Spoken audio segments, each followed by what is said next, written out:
오늘 말씀의 제목은 휴거될 성도인가라는 제목이 되겠습니다. 휴거될 성도인가. 오늘 본문에 보게 되면 예수님과 예수님의 제자들을 보게 됩니다. 1장 3절을 보시게 되면 이때가 언제인가, 예수께서 고난을 당하신 후라고 말씀하고 있는 것을 보게 됩니다. 예수님께서 이미 십자가를 지신 후입니다. 예수님께서 우리의 죄들, 모든 죄들을 위한 속죄 제물로서, 희생양으로서 우리의 죄값을 치르셨습니다. 그래서 우리의 모든 죄들이 십자가에서 용서가 되었습니다. 주님의 십자가, 그분께서 죽으실 때 마지막으로 하신 말씀, 다 이루었다, 다 지불되었다는 뜻입니다. 우리의 모든 죄값이 지불되었습니다. 그래서 우리가 갚아야 할 죄값이 남아있지 않습니다. 우리가 또 죄값을 치러야 할 필요가 없는 것입니다. 다 이루셨습니다. 우리 주님께서 그렇게 구원을 십자가에서 완성하신 것입니다. 그리고 주님께서는 죽으셨지만 죽은 자 가운데 사흘 만에 부활하셨습니다. 3절을 보시게 되면, 계속해서 읽으면, 예수께서 고난을 당하신 후 자신이 살아계심을 그들에게 많은 무한 증거들로 보여주시고 40일 동안 그들에게 보이시며 하나님 나라에 관한 일들을 말씀하셨노라 그랬습니다. 예수님께서는 죽으심으로 끝나지 않으시고 또 그분을 믿는 자들을 의롭다고 하시기 위해서 다시 살아나셨습니다. 그분이 죽으시고 그것으로 끝나버리고 살아나지 않으시면요, 우리가 의롭게 되었다, 그분께서, 하나님께서 받으시는 그러한 제물이 되셨는지 알 수가 없는 것입니다. 그런데 그걸 받으셨다는 증거가 부활이고, 그것은 우리가 죽어도 다시 부활할 것에 대한 우리의 믿음을 거기에 확신 가질 수가 있는 것입니다. 자, 그리고 여기서 무한 증거들로 보여주셨다 그랬는데 40일이나 그들과 함께 계셨다고 또 말씀하고 있습니다. 누구도 이제는 시비를 걸 수가 없는 것입니다. 40일, 시험의 숫자죠. 예수님께서 부활하신 사실에 대해서 누구도 논쟁하려고 해서는 안 되는 것입니다. 또 주님께서는 많은 무한 증거들로 그분의 살아계심, 그분이 부활하신 것을 보여주셨다고 기록하고 있습니다. 무한 증거들입니다. 오류가 있을 수가 없는 것이죠. 절대적인 진리라는 말입니다. 근데 현대의 변개된 성서들에서는 이 무한 증거들이라는 단어를 가만히 내버려 두지 않고 확실한 증거들, 많은 증거들, 이런 단어들로 대체했습니다. 우리 한글 개혁성경부터 시작해서 다 그렇습니다. 이러한 변개의 시작은 1582년 로마 카톨릭 성경 린스 듀에스 성경에서 시작되었습니다. 하지만 이 무한이라는 단어는 그 사실이 절대적인 그러한 오류나 속일 수가 있을 수 없음을 나타내는 그런 단어인 것입니다.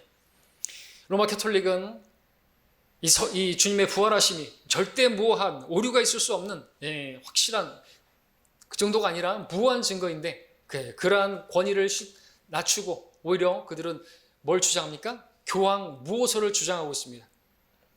교황의 말이 무하다는 것이에요. 그러면서 하나님 말씀은 무하지 않다고, 그래서 그분의 또 부활도 무한 증거가 아니라 확실한 증거, 또 그 단어가 가진 의미는 설득력 있는 증거라고 그렇게 쓰여지는 단어인데, 설득력 있다고 하는 것은 다른 어디에도 있는 것이, 다른 종교에도 설득력 있는 그런 증거들 있는 것입니다. 그런 게 없다면 속지 않았겠죠.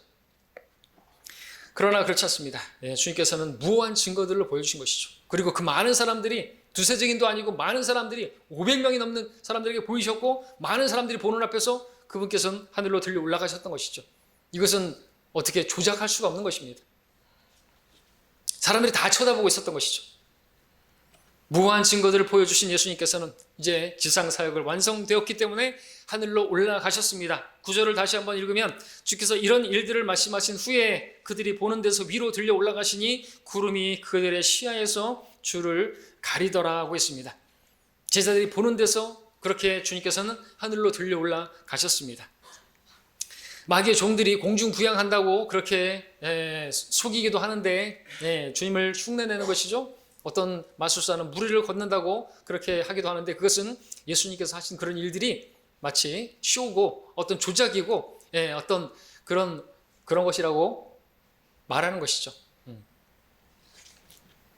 흉내내는 것입니다. 자, 근데 주님께서는 하늘로 올라가실 때 흰옷을 입은 두 사람이 그들에게 말했습니다. 천사들이죠. 11절에 보시면은 읽었던 말씀, 말하기를 너희 갈릴리 사람들아 어찌하여 너희는 하늘을 쳐다보고 서 있느냐, 너희를 떠나 하늘로 들려 올라가신 바로 이 예수는 너희가 하늘로 가심을 본 그대로 오시리라고 하더라 말씀합니다. 예, 이 말씀을 우리가 믿는다면 주님께서는 그 올라가신 그대로 오실 것입니다. 뭐 영으로 온다든지, 뭐 어떤 이만희 같은 사람에게 예수님께서 영으로 임한다든지, 그래서 예수의 영이 이만희에게 임했으니까 그 보혜사가 임했기 때문에 이만희가 뭐 재림 예수네 이따위 말을 하면 안 되는 것입니다. 하늘로 올라가신 그대로 오실 것입니다. 예, 그대로, 그분 그대로 오시게 된다라고 말씀하고 있는 것이죠. 자, 이 말씀을 들었던 제자들, 이때로부터 그분의 다시 오심은 그들에게 소망이 되었던 것입니다. 그런데 이 소망은 단지 그들에게뿐만 아니라 오늘 우리에게 유일한 소망이고 간절한 소망이 되고 복된 소망이 되는 것입니다.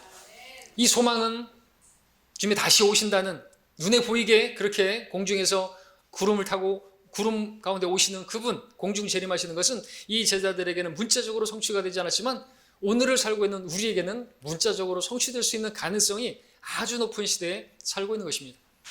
스펄전 목사님이 늘 설교할 때마다 우리는 그 어느 때보다도 주님의 오심이 가까운 때를 살고 있다고 하면서 설교를 했다고 하는데, 우리는 진짜 그 어느 때보다도 가까운 주님의 오심에 임박한 때를 살고 있는 것입니다. 왜 그렇게 말할 수 있습니까? 우리 지금 세상을 보시면 여러분들도 아시죠? 예, 지금 이스라엘과 팔레스타인 계속해서 전쟁을 하고 있습니다. 계속해서 전쟁을 해왔지만 지금 또 치고받고 난리 났습니다. 예, 뭐 120명이 죽었고 아까 보니까 140명이 죽고 뭐 그렇게 했는데 다 합치면 더 많은 사람이 죽었을 것이고 그렇게 싸우는 것입니다. 왜 이렇게 싸우는 것입니까? 그렇게 싸우는 것이 맞는 것이죠. 예, 그리고 이스라엘을 대적해서 많은 사람들이 이제 여론은 댓글들을 보시면은 이스라엘에 대해서 욕을 하는 그런 반유대적 그런 풍토로 가게 될 것입니다.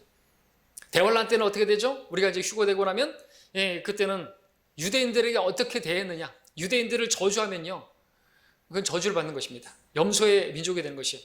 그러나 유대인을 축복하면요, 그들은 양의 민족으로 해서 왕국으로 들어가는 것입니다. 여러분들도 마찬가지입니다. 이 언약은 아브라함의 언약으로 시작해가지고 그 이스라엘을 저주하는 자는 저주를 받고 축복하는 자는 축복을 받는 것입니다. 여러분들 농담이라도 거기 뭐 인터넷에 그런 기사에 댓글이라도 이스라엘을 뭐 이렇게 나쁘게 평가한다든지 그러시면 안 되는 것이에요. 하나님 다 보고 계시는 것입니다. 절대적으로 세상의 풍조가 그렇게 이스라엘을 이전부터 계속 그랬잖아요. 그런 일들만 벌어지게 되면은 막 이스라엘을 나쁜 놈 취급을 하는 많은 뉴스들을 쏟아내는 것이에요. 왜? 이 세상이 신이 마귀이기 때문에 그렇습니다. 결국에는 이스라엘을 중심으로 해서 모든 민족들이 다 공격하게 돼 있어요. 그런 가운데서 이스라엘 편을 든다? 그것은 정말 그야말로 그러니까 행위로서 구원받아야 되는 것이죠. 대환란 때. 유일하기보단 그것이 그들의 왕국에 들어가는 조건이기 때문에 그렇습니다. 여러분, 그러면 절대로 농담으로라도 이스라엘 빈말이라도 이스라엘에 대해서 여러분들 나쁜 말을 하면 안 되는 것이. 우리가 보는 거하고 하나님 보시는 것은 다른 것입니다. 뉴스를 다 보지 마십시오. 여러분들 가짜 찌라시 뉴스 많잖아요. 그런 뉴스들 때문에 여러분들 어려움을 당하고 있고 여러분들이 두려워하고 있다면 우리는 하나님의 말씀을 들어야지 그런 걸 믿는 것이 아닌 것이죠. 그렇게 될 것입니다. 그리고 지금 어떻습니까? 통제 사회로 가고 있죠. 이 코로나로 인해서, 코로나는 또 왜 온 것이에요? 지금 오실 때가 다 되니까 오는 것이죠. 전쟁의 소식, 그리고 우리 전염병의 소식, 기근, 지진, 그런 것들 우리가 듣게 될 것이고 더 많이 듣게 될 거라고 말씀하신 대로 그렇게 오고 있는 것이죠.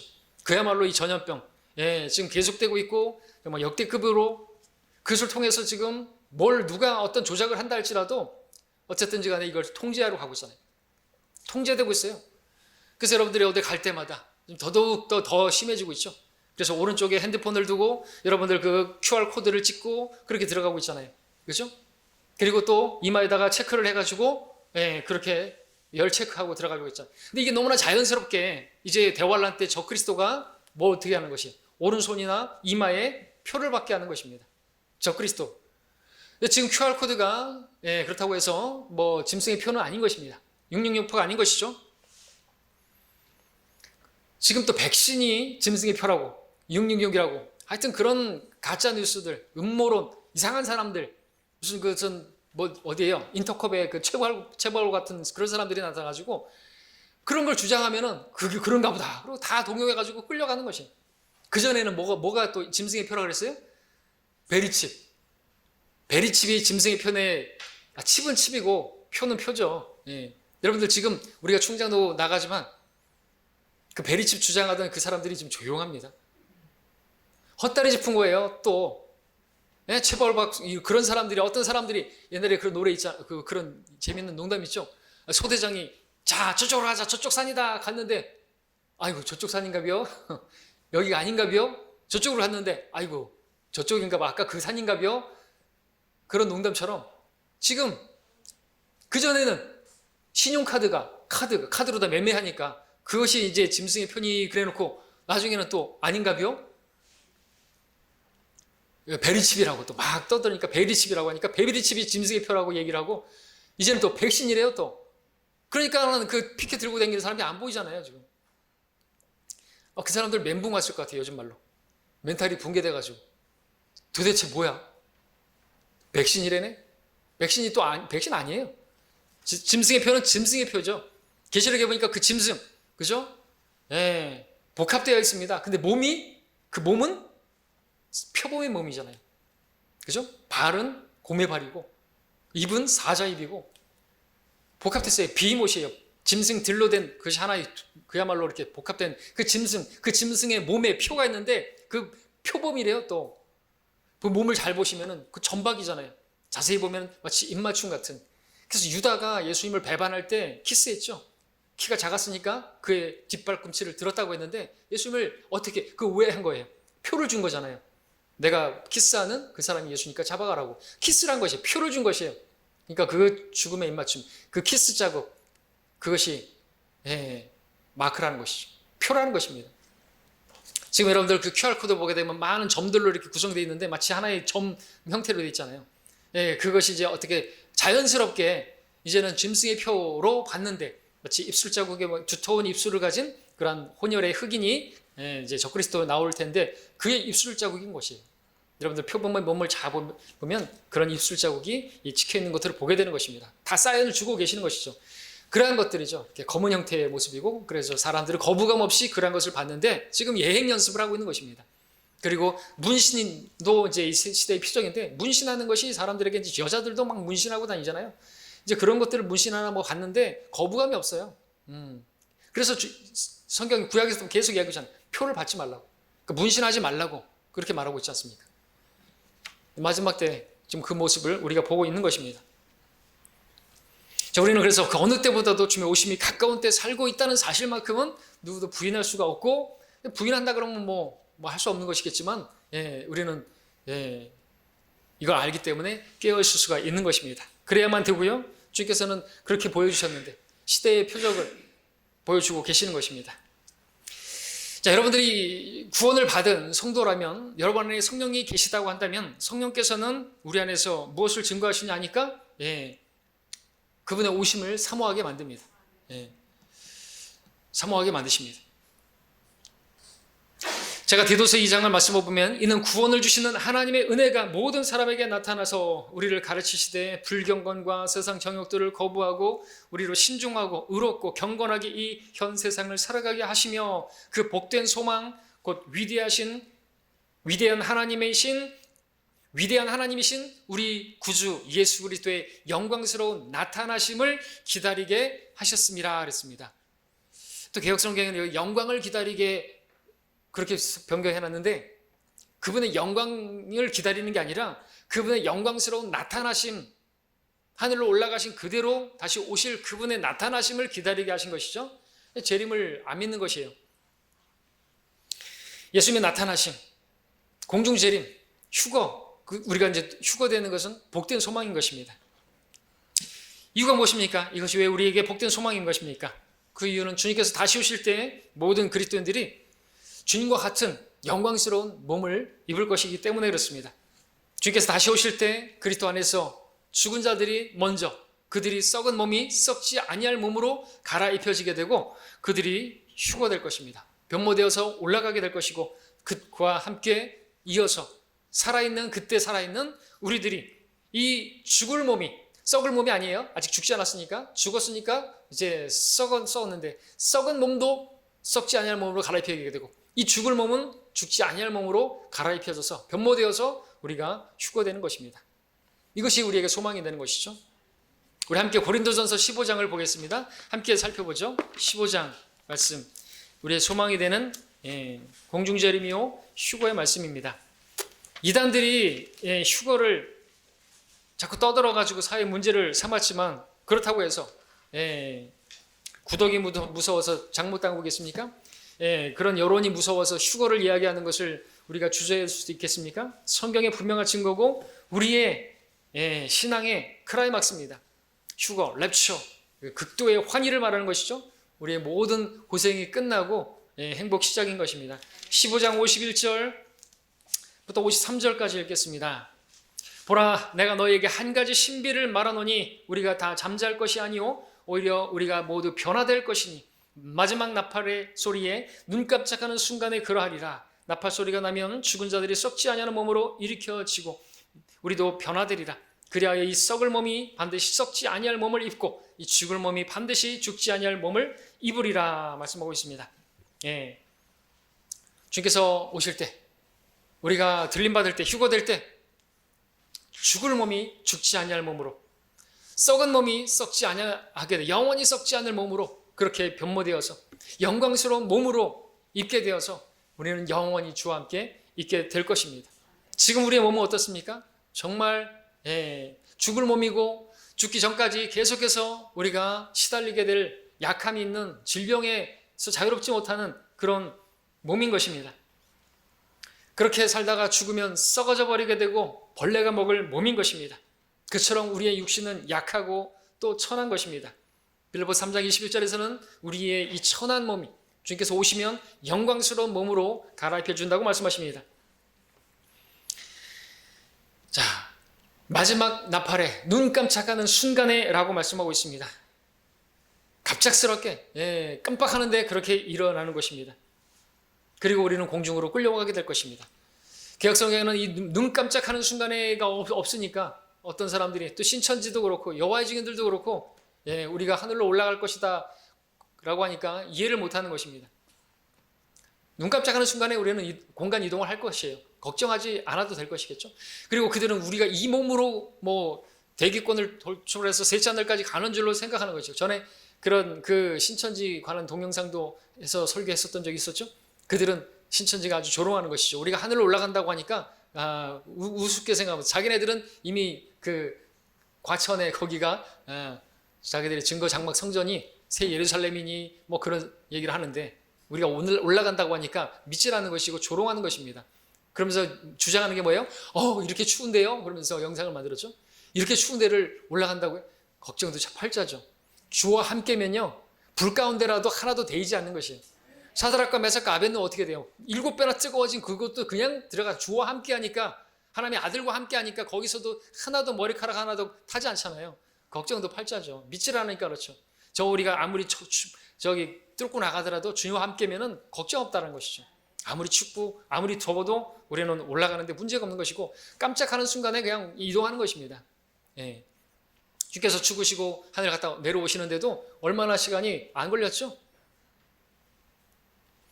자, 이런 일들을 믿지 못하니까 사람들은 믿지 못하는 것이죠. 물론 이런 것들을 우리가 말하는 것이 정말 믿지 않는 사람들은 믿지 못할 일이겠죠. 사실 우리가 구원받았어도 이런 사실을 믿는 게 참 어렵죠. 그래서 믿음은 들음에서 들으면 하나님의 말씀에서 하나님의 말씀으로 양육되어지면 이제 그런 믿음도 갖게 되겠죠. 그래서 이 말씀을 뭐라고 말해요? 신비라고 말하고 있죠. 신비가 무엇입니까? 사실 우리가 이것은 이해될 수 있는 문제가 아니기 때문에 그렇죠. 우리가 믿기 어려운 건 사실입니다. 그러니까 신비죠. 근데 또 개혁성경 또 말하지 않을 수가 없는데 비밀이라고 바꿔놨어요. 비밀이라고 하면 말하면 안 되는 거죠. 설교도 하면 안 되겠죠. 숨겨져야 되겠죠. 그러나 비밀이 아니고 이것은 알려져야 되고 성도들의 소망이 되는 말씀이기 때문에 가르쳐져야 되는 것입니다. 비밀이 아니고 신비입니다. 이해는 안 되더라도 일어나게 될 것입니다. 다른 것도 우리가 다 이해가 됩니까? 삼위일체는 이해가 됩니까? 그래도 우리는 믿을 수가 있습니다. 하나님의 말씀은 들음으로써 우리는 그 믿음을 갖게 되고요. 그 믿음 때문에 우리는 소망을 가지고 살아가는 것입니다. 하나님 말씀 모르니까 믿음이 없으니까 소망이 안 되니까 이 세상을 바라보면서 헛된 소망을 헛된 그런 삶을 살게 되는 것이죠. 자, 이 일이 이루어지게 되면은 놀라운 일이 벌어질 갑자기 옆에서 잠을 자던 사람이 없어지게 될 것이고요. 함께 직장에서 일하던 사람이 없어지게 될 것이고요. 함께 밥을 먹고 있는 사람이 한 사람은 없어지게 되고 한 사람은 남게 될 것입니다. 함께 수업받던 학생이 사라지게 될 것이고요. 거리에서 함께 걷던 사람이 하나 없어지게 될 것이고요. 전 세계 어린아이들이 사라지게 될 것이고요. 지적으로 좀 없는 지적 장애가 있는 그런 어른들이고 뭐고 다 사라지게 될 것입니다. 왜? 그들은 자신들의 죄에 대해서 책임이 없기 때문에 다 하늘나라 올라갈 것이. 그러한 일들이 주님께서 재림하실 때, 주님께서 공중 재림하실 때 일어나게 될 거라고 성경은 말씀하고 있습니다.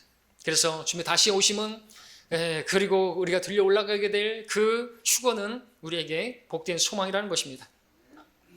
그래서 우리 성도들은 이 세상에서 외롭고 힘들고 고난이 있고 그렇더라도 우리는 우울증에 걸리지 않을 수 있고 우리는 자살하지 않을 수 있고 그럴 수 있는 것입니다.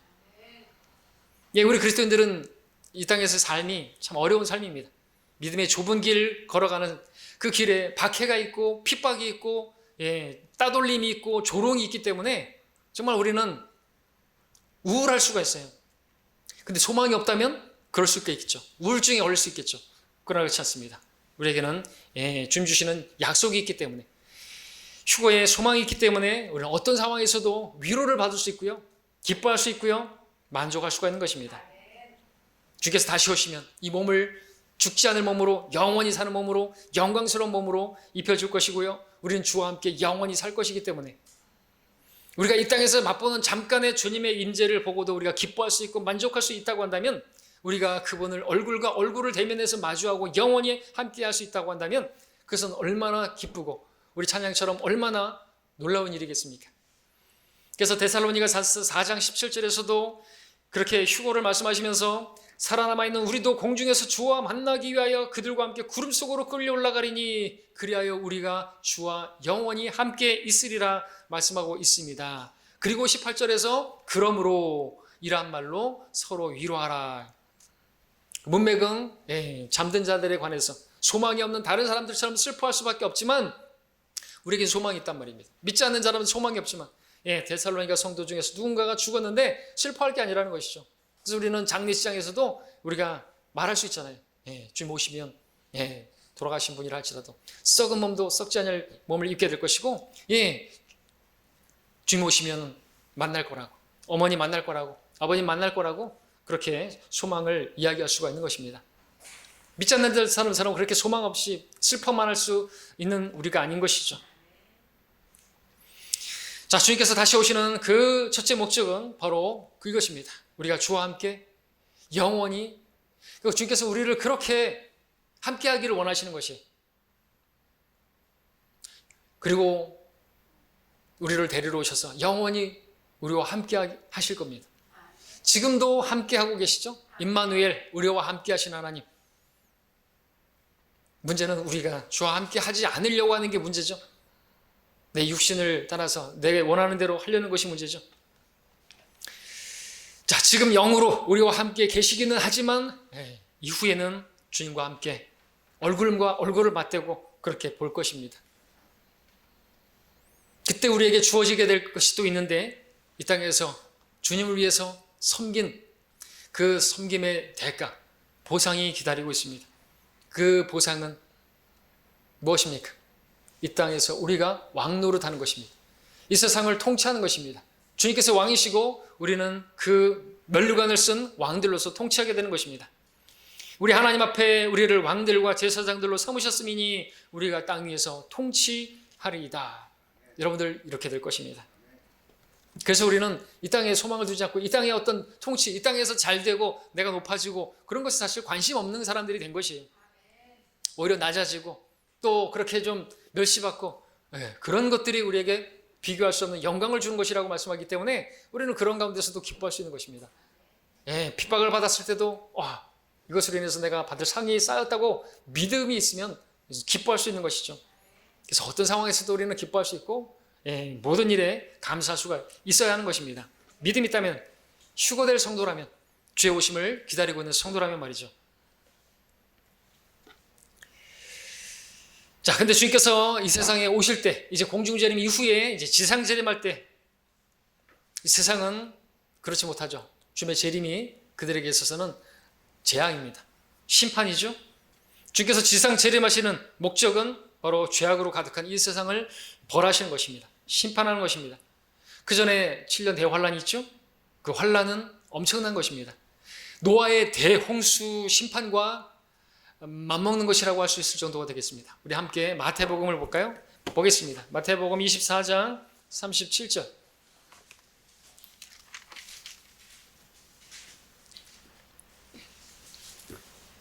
37절부터 39절까지 보겠습니다. 36절부터 읽겠습니다. 그러나 그날과 시간에 관해서는 아무도 모르나니 심지어는 하늘의 천사들도 모르고 오직 나의 아버지만 아시느니라. 그러나 노의 날들과 같이 인자에 오는 것도 그러하리라.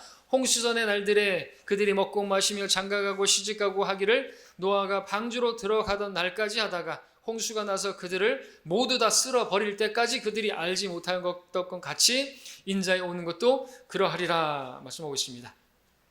예, 노아의 대홍수 때 주님께서는 물로 세상을 다 심판하셨던 것처럼 수코로 숨쉬는 모든 것이 다 멸망해버렸습니다.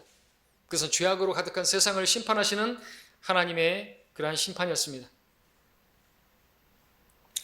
주님께서는 39절에서처럼 홍수가 나서 그들을 다 쓸어버린 그때까지도 알지 못했던 것처럼 인자에 오는 것도 그러하리라고 말씀하셨습니다. 주님께서 재림하실 때도 노아의 대홍수 때와 같은 대재앙이 있을 것이라고 말씀하고 계십니다. 요한계시록에 보게 되면 그 묘사가 아주 끔찍합니다. 주님께서 그 날에 어떤 일이 있을 것인가를 생각한다면 그것을 실신할 것이라고, 그걸 보게 된다면 어떤 영화에서 어떤 재난 영화 같은 데서 보여지는 그런 것에 비할 수 없는 그걸 본다면 실신할 정도로 한다면 얼마나 대단하겠어요.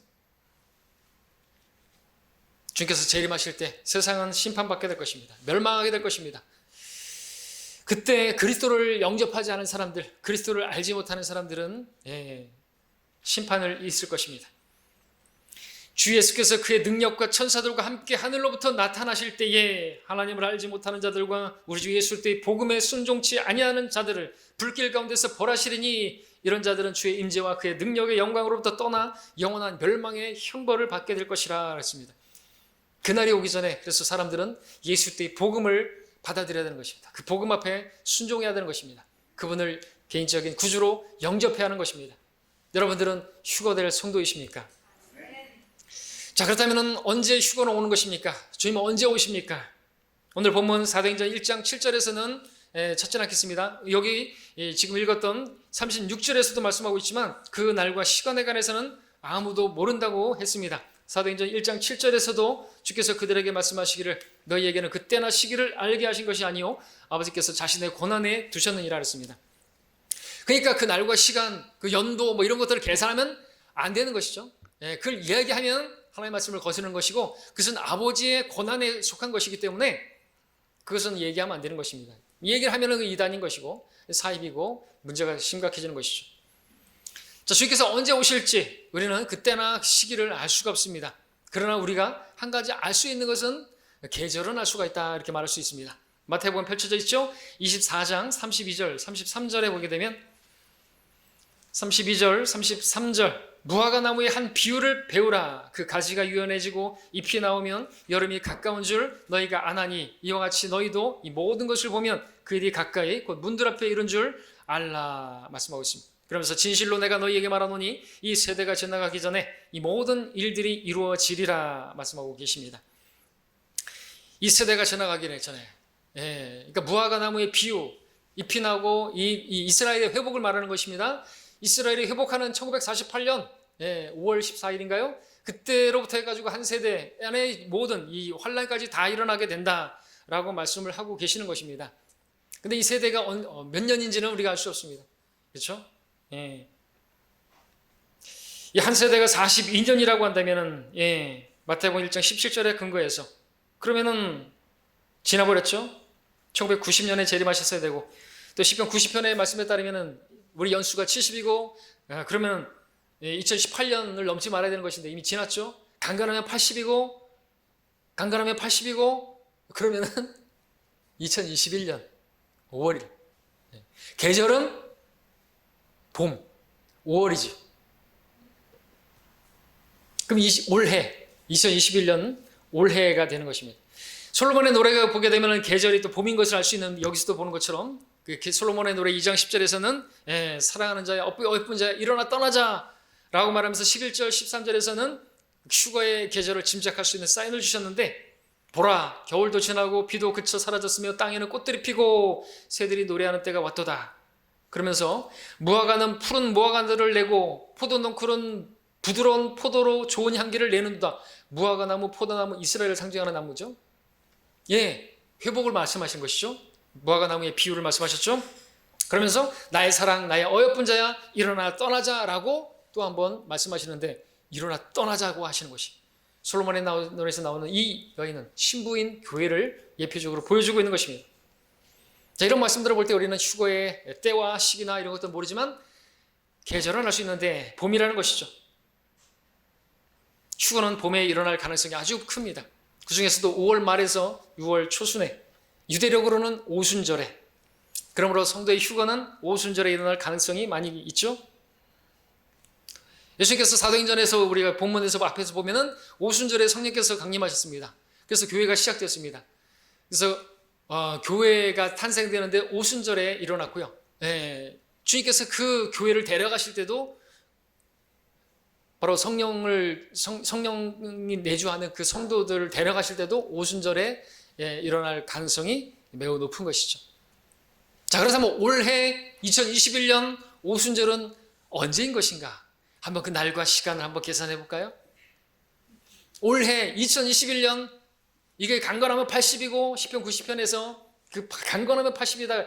그래서 그 80을 계산해보면 1948년부터 계산해가게 7년을 빼고 대환란 빼면 이제 7년 전에 우리가 환란 전에 휴거되니까 계산하면 2021년이고, 2021년에 5월이 그때가 이제 오순절인데, 올해 오순절에 며칠인 줄 아세요? 예? 제가 검색해 봤습니다. 내일이에요, 내일. 내일. 5월 17일이랍니다. 혹시 내일 오실까요? 내일 오셨으면 좋겠습니까? 아무 말이 없으시네요. 네. 딸 시집 가는 게 중요하죠. 근데 시집 가고 장가 가고 아까 뭐라 그랬죠? 건축하고, 우리 건축해야 되는데. 근데요, 지금의 연도가 이게 지금 잘못됐어요.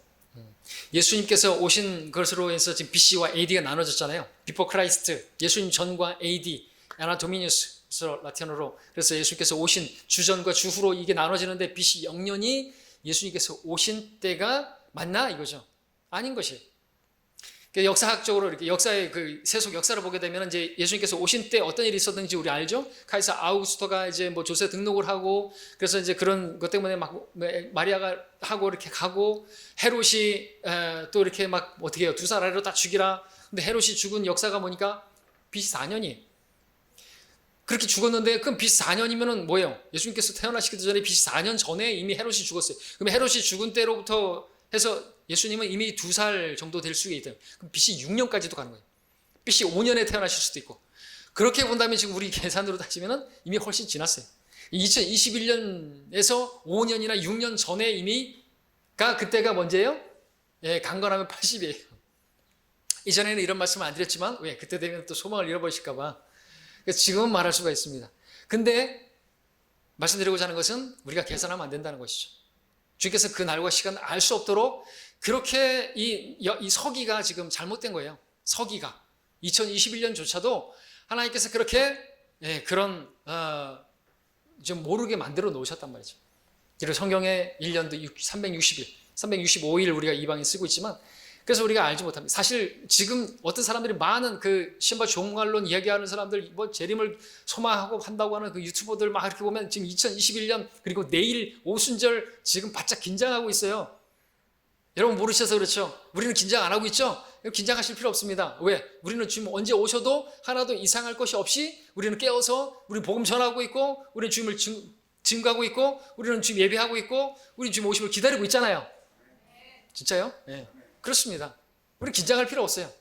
내일 주님 오신다 할지라도 이상할 것 없이 우리는 그날을 준비하고 있어야 되는 것이죠. 자, 그래서 성경 전체를 우리가 봤을 때 우리는 어느 날을 기다리는 것이 아니에요. 어떤 날을 소중하게 여기는 것이에요. 우리는 모든 날을 다 소중하게 주님께서 언제 오실 수 있는 그 가능성을 열어두고 그렇게 기다리고 있어야 되는 것이죠. 근데 이제 세상에서도 5월의 신부 얘기 많이 하는데 우리가 그리스도의 신부로서 5월의 신부로 그렇게 들림 받을 가능성이 많다면 우리는 더 5월에 긴장하는 것이 아니라 부푼 어떤 설레임을 가지고 살아야 하는 것은 맞죠? 예, 여러분 5월의 신부가 될 수 있기를 소망합니다. 저도 마찬가지고. 자, 그렇다면 우리가 재림을, 주님의 오심을, 또 휴거를 믿는다면, 우리가 휴거될 성도라고 한다면 우리가 그날을 어떻게 맞이하고 준비하고 살아야 하는 것인가 라는 것이죠. 자, 이렇게 말씀드리면 여러분의 마음이 막 부푼 것까지는 좋은데 종말론적인 그렇게 되면 안 되죠. 내가 그러면 직장을 그만둬야 되나? 내가 사업도 그만두고 어떻게 해야 될까요? 다 교회에 돈 가지고 오십시오. 그럼 교회는 돈은 왜 필요한 것이에요? 그럼 우리 여러분들 지금 다시 오신다고 지금 설교하는 곧 오신다고 설교하는 거예요? 그러면은 교회 건축은 지금 왜 하려고 그러냐? 교회 땅은 왜 산 거예요? 그러면 안 되겠죠. 네, 우리는 할 건 해야 되는 것입니다. 그렇죠? 주님께서 오실 날이 가까웠다고 해가지고 임박했다 그래가지고 막 우리가 뭐 다 때려치고 할 필요는 없는 것이에요. 우리 함께 데살로니가 후서 보겠습니다. 데살로니가 후서 2장입니다.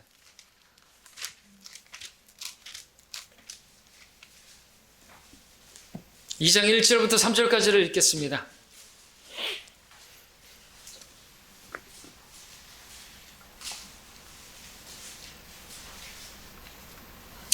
형제들아, 우리 주 예수 그리스도의 오심과 그 앞에 우리가 함께 모이는 일에 관하여 지금 말하고 있죠? 네. 다시 한번 읽겠습니다. 데살로니가 후서 2장 1절부터 2절까지 읽겠습니다. 형제들아, 여러분들 형제들입니다. 우린 다 하나님의 아들들입니다. 구원받게 되면 다 우리는 변모가 될 것이에요. 자매님들도 남자로 변모될 것이에요. 여러분의 미모 다 사라지게 될 것입니다. 시험에 드십니까? 영광스러운 몸을 입게 될 것이죠. 자, 형제들아, 우리 주 예수 그리스도의 오심 그리고 그 앞에 우리가 함께 모이는 일에 관하여 너에게 간구하노니 그랬습니다. 주님께서 우리가 모일 거예요. 주님께서 오시면 우리가 모일 거예요.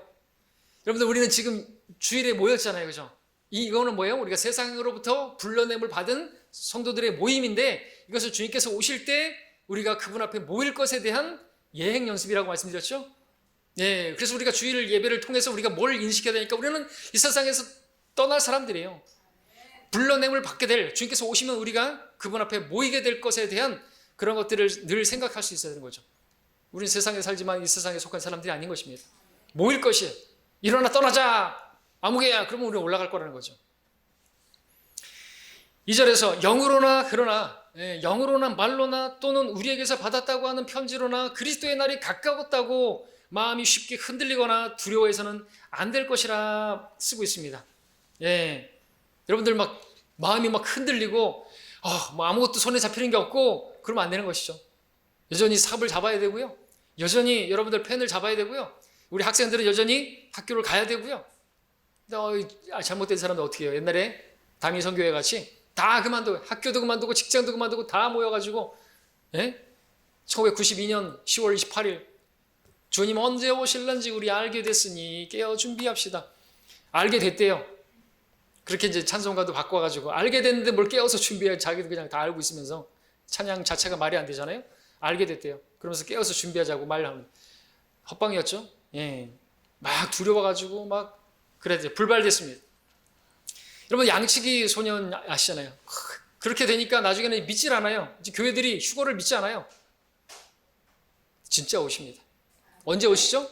평안하다, 안전하다, 아무 일도 없다 라고 할 때 오실 거라는 것이죠. 그러니까 우리는 깨어 있어야 되는 것입니다. 많은 교회들이 배교하는 날이 이르지 않고는 그 날이 오지 않을 것이고 우리조차도 여러분들 아무 일도 없을 것이야. 평안할 것이야. 주님 아직도 멀었어. 이렇게 하고 있을 때 오실 수 있으니까 우리는 깨어 있어야 하는 것입니다. 언제 오실지 모르니까 깨어 있어야죠. 언제 오실는지 알 수 있게 되었으니 그럼 뭘 깨어 있을 필요가 없잖아요. 그죠? 모르니까 깨어야 되는 거죠. 깨어서 우리는 항상 해야 되는 것입니다. 그때만 해가지고 여러분들 2021년이라 가지고 내일이 오순절이라고 하니까 긴장해가지고 사람들을 긴장시키고 또 봐요. 분명히 또 아무 일 없이 내일도 지나갑니다. 내일이었으면 좋겠지만. 자, 3장 10절도 볼까요? 3장 10절에도 보시면요. 이 데살로니가 교회는 이제 그런 소망 때문에 아주 이렇게 했는데 어떤 사람들이 좀 질서가 없이 행동하는 사람이 있었습니다.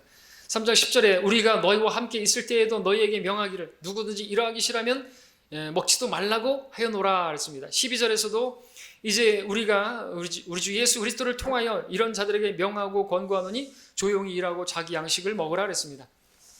어떤 사람들이 막 마음이 쉽게 흔들리고 막 두려워하면서 무슨 지금 일할 때냐 그래서 일하고 그러고 있어요. 사업도 그만두고 직장도 안 나가고 그러면 안 되는 것이죠. 그러지 말고 조용히 일하고 자기 양식을 먹으라는 것이죠. 일하기 싫으면 먹지도 말라고 그렇게 말하고 있는 거죠. 그럼 죽죠. 그럼 주님 오시기 전에 먼저 갈 거예요. 자, 주님께서는 우리가 이 세상에 거할 동안에 각자에게 주어진 환경 가운데서 우리가 열심히 일하기를 바라시는 것이죠. 그래서 맷돌을 갈다가 가는 것이고 밭에서 일을 하다가 가는 것이고요. 침상에서 잠을 자다가 깨어있으라니까 잠도 안 자면 안 되겠죠. 잠을 자다가 침상에서 누군 올라갈 것이고요. 그렇게 올라갈 것입니다. 이것을 저버려서는 안 되는 것입니다. 마땅히 해야 할 일을 하면서 주의 오심을 준비해야 되는 것이죠. 제가 지금 뭐라 그랬죠? 마땅히 해야 할 일을 하면서 그날을 준비해야 된다고 말씀드렸죠? 자, 그렇다면 이제 마지막으로 말씀드릴 중요한 말씀입니다. 그러면 우리가 휴거될 성도라고 한다면 이것을 안다면 우리가 어떻게 살아야 되겠는 것인가? 준비하는 것이 과연 무엇이겠는 것인가? 크게 세 가지로 말씀드립니다. 첫 번째로 우리가 휴거될 성도라면 여러분들 휴거될 성도이십니까? 그렇다면 우리가 첫 번째로 해야 될 것은 이것을 붙들어야 됩니다. 우리 함께 요한일서 말씀 보겠습니다. 요한일서 3장 2절 3절입니다.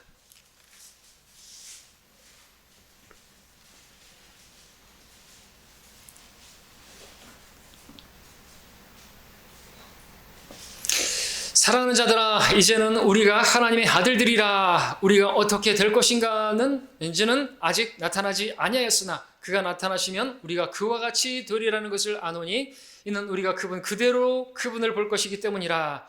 그분 안에서 이 소망을 가지는 사람은 누구나 그분이 정결하신 것처럼 자신을 정결케 하니라 말씀하고 있습니다. 여러분들이 휴거될 성도로서 이 소망을 가지고 있는 분들이라고 한다면 우리가 해야 될 것은 뭡니까? 그분께서 정결하신 것처럼 우리도 정결해야 한다라고 말씀하시는 것이죠. 우리가 이 세상에 살지만 이 세상에 속한 사람이 아닌 것입니다. 이 세상과 우리가 친구 되면 간음하는 것이고, 간음하는 것은요 그리스도의 신부들인 우리들에게 있어서 정말 있어서는 안 되겠죠. 이 세상과 친구 되는 것은요, 이 세상은, 이 악한 세상은 마귀가 주관하는 세상인데요, 그리고 이 세상은 예수님을 십자가에 못 박은 악한 세상인데요, 우리가 이 세상과 친하게 되면은 저희가 원수가 되는 것인데요, 그럼 우리가 휴가될 성도로서 준비를 갖추지 못하는 것입니다. 더럽혀지게 되는 것이. 여러분, 신부에게 있어서 생명은 뭐죠? 정결함이잖아요. 순결이지 않습니까? 근데 세상과 친하게 지내고 세상을 사랑하게 되면은 주님 오실 날이 먼 것 같아. 그러면서 세상의 것들 즐기면서 그렇게 살면요, 그건 더럽히는 거라는 거죠. 신부로서 자격이 없는 것입니다. 물론 그렇게 산다고 해가지고 들림받지 않는, 휴거되지 않는다고 말하는 사람들이 있지만, 깨어있는 사람들만 들림받는다고 하는 그런 행위권을 가르치는 사람들이 있지만, 그런 건 아니지만, 그러나 우리가 해야 될 것은 정결해야 된다는 거죠. 근데 우리 어떻게 정결할 수 있죠? 정결할 수 있도록 주님께서는 우리에게 말씀을 주셨잖아요. 우리 말씀의 물로 계속해서 교회가 정결하게 씻고 있죠. 그리고 주님께서는 우리를 말씀으로 정결케 하셨고, 또 우리가 이 말씀을 주심으로써 계속해서 우리가 정결하게 살 수 있도록 이 줄마다 이렇게 허락하시는 것이죠. 우리가 정결케 될 수 있는 방법은요, 다른 데 있잖아요. 말씀밖에 없습니다. 시편에서 말하고 있죠. 청년이 무엇으로 자기 길을 정결케 하리까? 주의 말씀을 따라 조심할 것이니이다. 119편 9절에서 청년이, 그 혈기 육신 강한 그러한 사람도요, 정결하게 자신을 지킬 수 있는 것은 주의 말씀밖에 없다는 것입니다. 자, 그러므로 여러분들이 해야 될 것은 하나님의 말씀을 가까이 해야 되는 것이죠. 하나님의 말씀이 들려지는 자리에 여러분들 쉽게 저버려서는 안 되는 것입니다. 그럼 더럽혀지게 되는 것이에요. 그럼 소망이 없는 것입니다. 그러면 이제 세상으로 흘러가게 되는 것이죠. 두 번째는 요한일서 2장 28절 보겠습니다. 2장 28절에 여러분이 휴거될 성도인가? 그렇다면 여러분들 이것을 해야 되는 것입니다. 2장 28절 어린 자녀들아 이제 그분 안에 거하라. 이는 그가 나타나실 때 우리가 담대함을 가지며 그가 오실 때 그의 앞에서 수치를 당하지 않게 하려 함이라 말씀하고 있습니다. 두 번째는 우리가 주님 안에 거하는 것입니다. 여러분이 휴거될 성도라면 주님 안에 거해야 하는 것이죠. 왜냐하면 주님 안에 거해하는 삶을 살아야 주님과 교제하는 말씀뿐만 아니라 주님과 기도로서 교제하는 그런 삶을 살 때, 주님 안에 거하는 삶을 살 때 우리는 주님께서 오실 때 부끄러움을 당하지 않는 것이죠. 수치를 당하지 않게 되는 것입니다. 담대할 수 있겠죠. 그러나 주님 안에 거하지 못하고 육신 안에서 막 그렇게 정욕을 따라 살게 되면 주님께서 오시게 되면 어떻게 될까요? 당연히 그날을 담대하게 맞지 못하겠죠. 마치 주님을 도둑처럼 그렇게 주님께서 도둑처럼 오셔가지고 보물을 가져가기 때문에 도둑이, 그래서 우리가 보물이긴 하지만 마치 주님께서 진짜 도둑처럼 오실 수가 있어요. 나에게서 나의 어떤 안락한 이 삶을 다 송두리째 앗아가는 그런 분으로 보일 수가 있다는 거죠. 그분을 도둑을 만나는데 담대할 수는 없겠죠. 그렇게 만나면 안 되겠죠. 우리는 주님 안에 거해야 되는 것이죠. 그래서 주님 오실 때 담대하게 주님 기다렸습니다 라고 말할 수 있으려면 주님 안에 거해야 된다는 거죠. 그리고 그럴 때 우리가 수치를 당하지 않고 그리스도의 심판석에서 보상을 받게 되기 때문에 그렇습니다.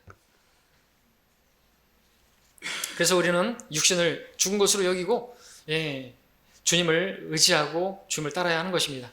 하나님을 기쁘시게 하는 삶을 살아야 하는 것입니다. 그랬을 때 그래야만 그분 만나는 날을 담대하게 그리고 부끄럼 없이 그렇게 만날 수 있기 때문에 그렇죠. 기다렸습니다. 주여. 세 번째, 휴거될 성도입니까? 그렇다면 주님께서 무엇을 원하십니까? 우리 본문으로 다시 가보겠습니다. 사도행전 말씀입니다. 1장 8절입니다. 자, 오늘 본문 말씀 바로 앞에 뭔 말씀이 나옵니까?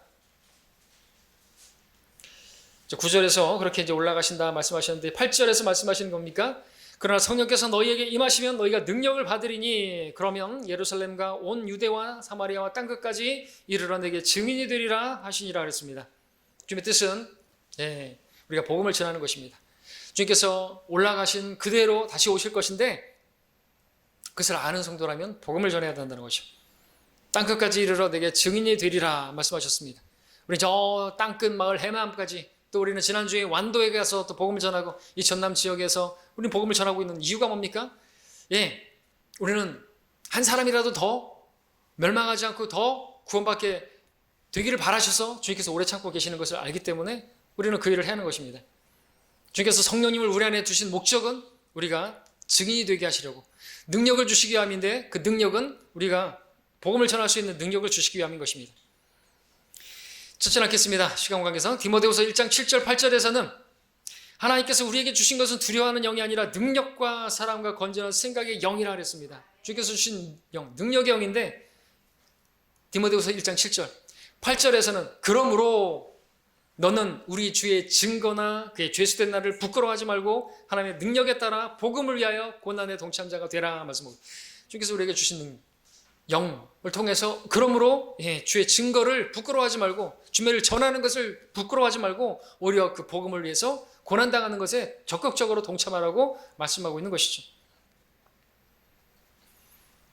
우리가 주님의 오심을 기다린다고 한다면, 내가 주님 오시면 휴거될 거를 안다고 한다면, 그날이 가깝다고 한다면 여러분들 뭘 해야 되겠습니까? 모여가지고 박수치면서 언제 오실게 됐지 알게 됐으니 그러고 가만히 앉아 자기들끼리 모여가지고 그러고 있으면 안 되죠. 우리는 그런 날이 내일이라 할지라도 우리는 또 내일도 복음 전하러 가지만 가야 되는 것이에요. 그거 안 하고 앞에 것만 하면 안 되겠죠. 뭐 말씀만 읽고 뭐 기도만 하고, 근데 말씀 읽고 기도하고 그렇게 주님 안에 거하면요 자연스럽게 이 세 번째도 나오는 것입니다. 사실 왜냐하면 주님께서 우리가 말씀을 읽고 또 우리가 주님과 기도하고 그렇게 주님 안에 거하게 되면 열매를 맺는다고 그랬는데 그 열매가 뭐예요? 구령 열매도 맺어지는 것이죠.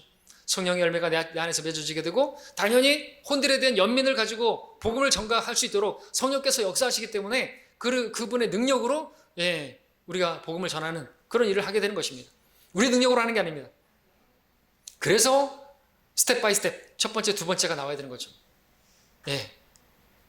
그 말씀의 물로 우리를 정결케 하고 그 말씀을 가까이 하고 그리고 또 주님께 기도로 그렇게 간구하고 그렇게 주님과 교제하면요 자연스럽게 주님께서 우리가 증거자로서 증인의 삶을 살 수 있게 하시는 것입니다.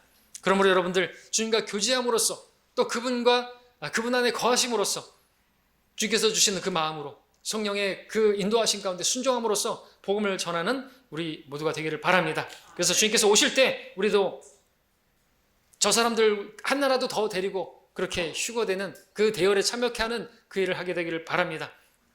끝으로 사도행전 1장 11절을 읽고 설교를 맺겠습니다. 우리 한 목소리로 함께 읽겠습니다. 11절입니다. 시작. 말하기를 너희 갈릴리 사람들아 어찌하여 너희는 하늘을 쳐다보고 서 있느냐. 너희를 떠나 하늘로 들려 올라가신 바로 이 예수는 너희가 하늘로 가심을 본 그대로 오시리라. 아멘. 예, 주님께서 반드시 오실 것입니다. 여러분들이 하늘만 쳐다보고 있고 그러면 안 됩니다. 예, 주님 안에 거하시고 주님 말씀을 읽으시고 주님과 교제하심으로써 복음을 증거하시는 삶을 사심으로써 예, 그날을 준비하시길 바랍니다. 내일이 될 수도 있고 모레가 될 수 있습니다. 주님은 반드시 오십니다. 속히 오실 것입니다. 기도하겠습니다.